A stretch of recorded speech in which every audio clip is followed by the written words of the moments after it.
It's Big Swerve, man. Hey, everybody that know me, y'all know I don't bring my problems to the internet personal or nothing pertaining to my business at all, but this shit been like affecting my personal day-to-day life. So everybody that know me, y'all know I'm independent. I'm signed to Machine. I've been signed to Machine since I was 16 years old, so I was a minor. My parents had to sign me over, you know what I'm saying? We've been family, independent, made history. Boom. So, 16, first and foremost, I signed my publishing away for Perpetual for 15 grand. But they claim he ain't no business. I was young anyway, so bottom line, I got to the bottom of it, of course. We got that back. Been amended that contract so many times. Long story short, over the years, been independent, worked with other labels, Sony Red, Epic. Now we in Republic System. I never had a direct deal with the label. It's always been with him, with Machine. So over the years, when we started generating money, probably this was we was on the Sony system, like 19. Pulled me to the side, like, bro, let me run your business for you. I wasn't really business savvy, and this is somebody I trust with my life, like my brother, like a father figure. Let me run your business for you, bro. Alright. So from then on, he's running my business, paying the bills, paying my bills, making sure everything paid, staff, everything all ran through him. I really was only playing with my ancillary bread, you feel me? Just having motion on the ancillary, not the residual. I always control the residual.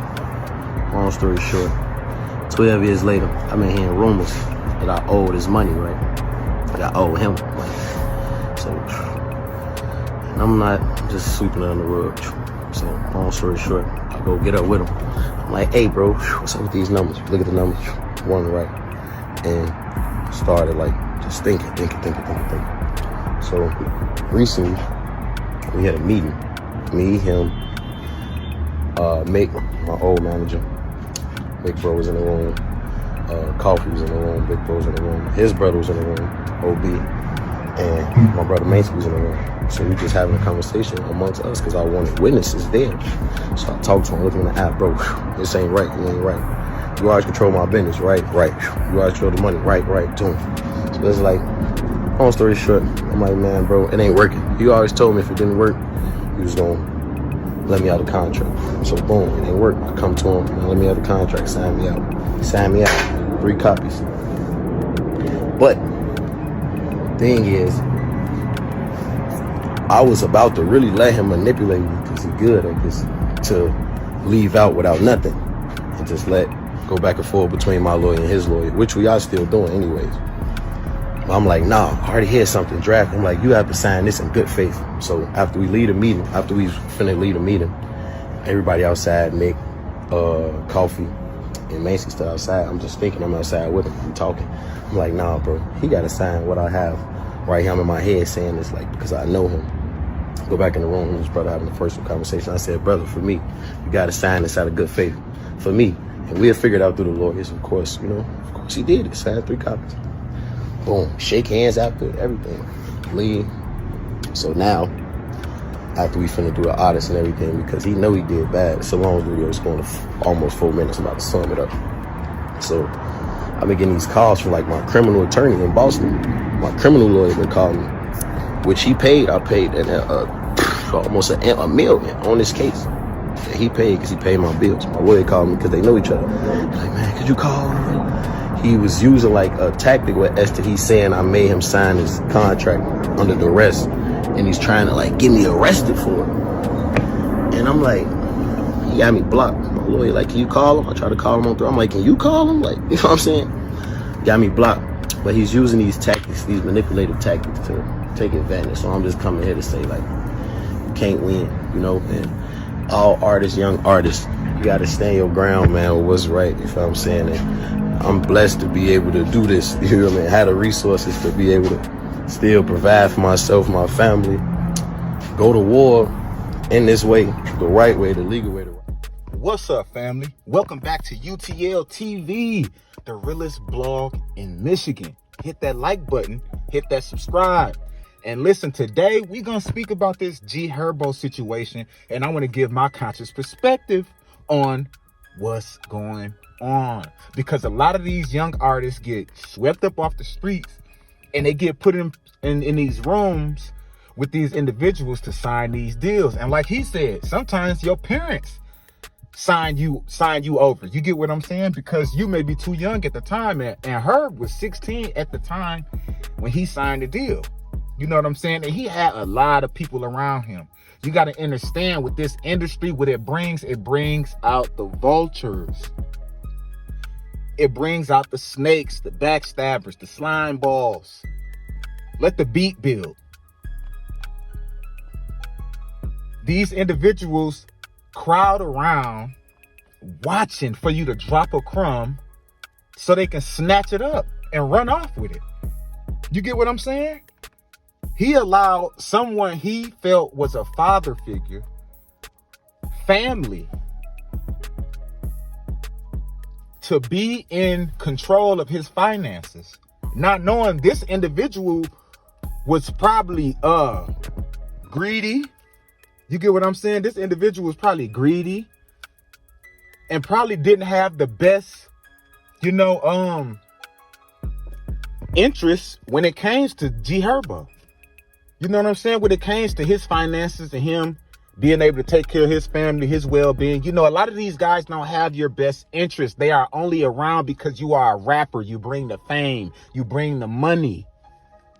Money is the root of all of this evil.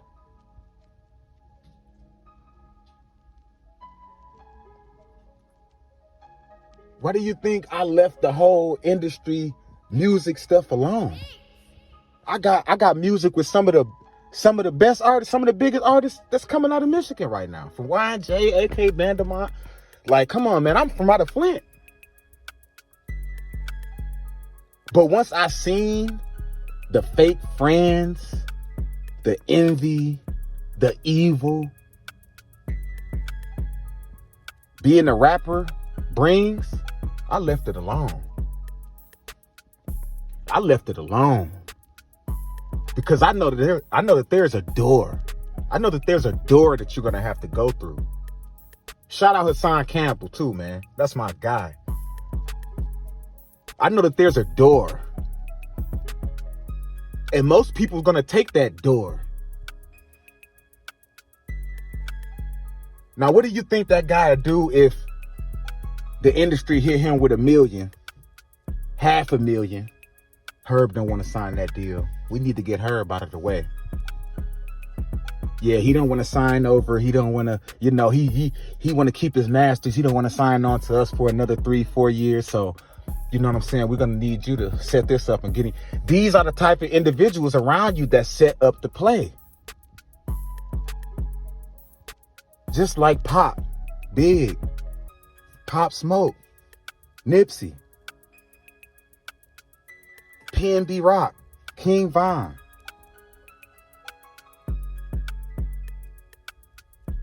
They will use the individuals around you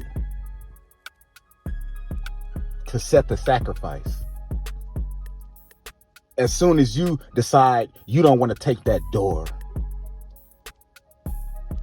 And this right here should be an eye-opener for G Herbo. This right here should be an eye-opener for Herb. Watch the ones around you, because even the ones that grew up with you, the money you make them change. The money can change them.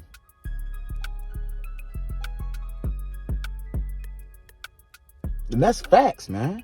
And I just had to get on here and speak on this because y'all know Herb don't really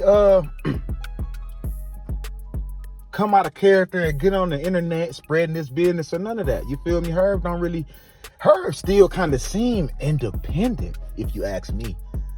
Herb don't seem like he took that oath, like he took that door. He don't seem like he took that door yet.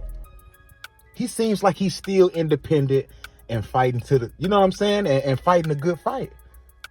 Even though he's still promoting gang violence and murder to his own people, I still don't think he took that door.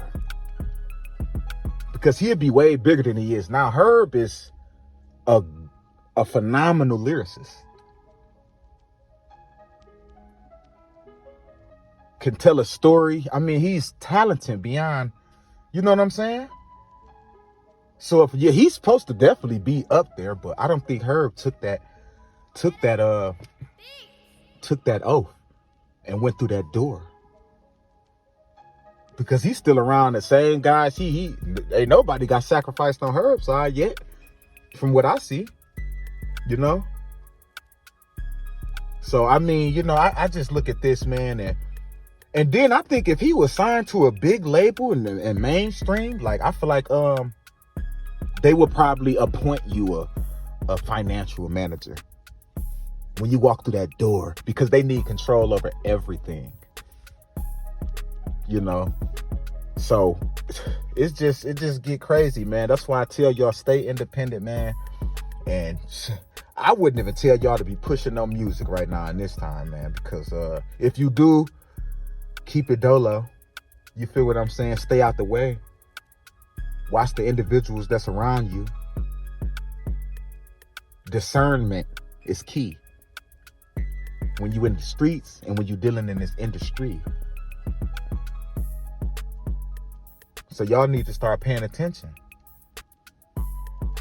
Watch what these individuals are doing. Watch how they moving.